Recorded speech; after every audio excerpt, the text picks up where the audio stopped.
say what you can do what you say. If you can't do it, don't say you can do it. Don't over-leverage yourself. Don't over-leverage a decision and then jump in and kind of dip a toe. I think I'll try it out. No, think if you're going to try it out beforehand, but when it's time to go, dive. Otherwise, don't even start. If you're going to try, go all the way. This could mean losing girlfriends, wives, relatives. It could mean not eating for 3 or 4 days. It could mean freezing on a park bench. They're a test of your endurance, or how much you really want to do it. And you'll do it, despite rejection and the worst odds, and it will be better than anything you can imagine. If you're going to try, go all the way. Why? Because once the mind knows you're not going to quit something, it's going to try to find more. It's going to try to give you more. Once it realizes you're not going to take the path of least resistance, you're going to stay here until it's done. My mind and my body and my spirit became one for the first time ever. For the first time ever, it became one. And I went to a level that I never thought was humanly possible for myself or anybody else. Just when you think you can't take any more, that means you're about a third of the way to your limits as a human, as a species. Learning that as a young man or woman is a blessing, because what it means is you have the confidence that when things are hard, physically, emotionally, mentally, you realize, oh my God, I could take so much more and still be fine. And when I worked, my first job was at Morgan Stanley, an investment bank. And I was undereducated relative to my peer group. So I wasn't as skilled as my peer group. So I decided every Tuesday morning I was going to come into work and I wasn't going to leave till Wednesday night. And I'm like, I can do that. I'm physically really strong. I'm mentally really strong. And it sent a signal to the rest of the organization that I came to play. Develop that kind of grit and strength emotionally, physically, and intellectually. You're capable of it. You're just going to look back on that era and be like, just marvel at how out of control strong you are, both mentally and physically. And that's what separates sometimes the people that do things from the people that just dream about them. You gotta act. Action is the key to everything. Even if you take the wrong action, if you keep changing your approach, you can succeed in anything. The problem is most people live in their heads. They have their dream, they have their goal, they have the desire, they get hyped up about it, they get fearful about it, and they just don't execute. If you ask people, older people, to look back on their life and to list their regrets, it's much more common for them to have serious regrets about chances they didn't take than failures that they experienced.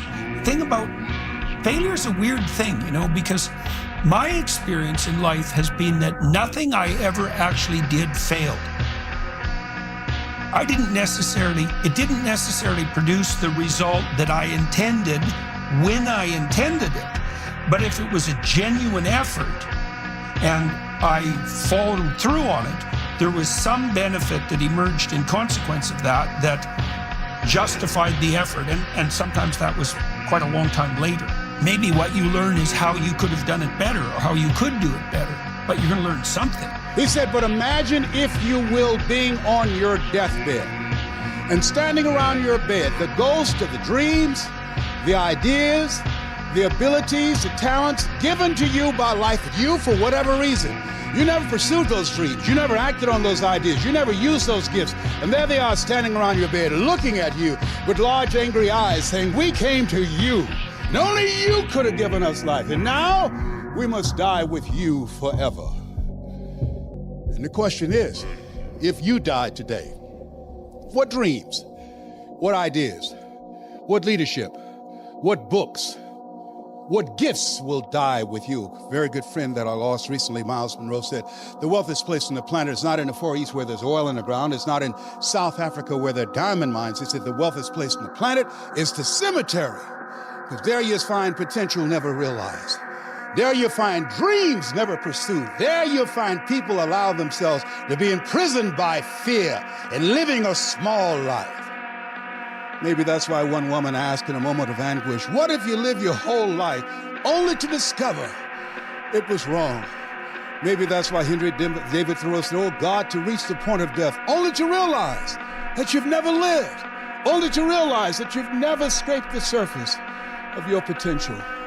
People get worried about dying and no longer being here, but they don't realize that so much of their life is spent not being here in any case. Far too often, people focus all of their energy and their attention on their future happiness and forget to enjoy the present moment. Or they're stuck in the past, reliving old victories or nursing old wounds that prevent them from making the most of where they are right now. A lot of times people are in conversations or they're somewhere, they're elsewhere. You may think they're with you, but they're not. When you work, work. When you play, play. Don't mix the two.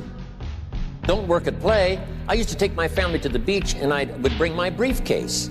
Or at the beach, I'm saying I should be at the office. I should be at the office. Now my family's upset because I'm at the beach and I'm thinking office, office, office. Now when I'm at the office, I'm thinking what? I got to get my family to the beach, the beach, the beach. So things are not going too well at the office because I'm thinking beach, and things are not going too well at the beach because I'm thinking office. Here's what I learned to do. At the beach, be at the beach. At the office, be at the office. When you work, work. When you play, play. Don't mix the two. In each moment, the thing matters. In each moment, it's the only thing that matters, actually.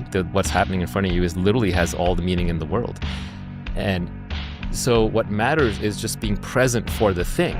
So if you're doing something that you want to do and you're fully there for it, then it's not wasted time. If you don't want to do it and your mind is running away from it and you're reacting against it and you're wishing you were somewhere else and you're thinking about some other thing, or you're anticipating some future thing, or regretting some past thing, or being fearful of something, then that's wasted time. That's time that's being wasted when you're not actually present for the reality in front of you. Present moment is truly all we ever are able to experience.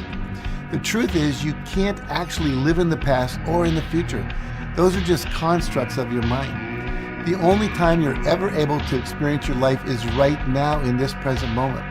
And the more time and energy you devote to fully experiencing and getting the most out of each moment right now, the more joyful and fulfilling your life will be. Enjoy it. Make the best of it. You know, it's even briefer than that. Each moment just disappears. It's gone. There's only a present moment, and it's gone instantly. So if you're not there for it, if you're stressed out or you're anxious or you're thinking about something else, you missed it. So any moment when you're not in that moment, you are dead to that moment.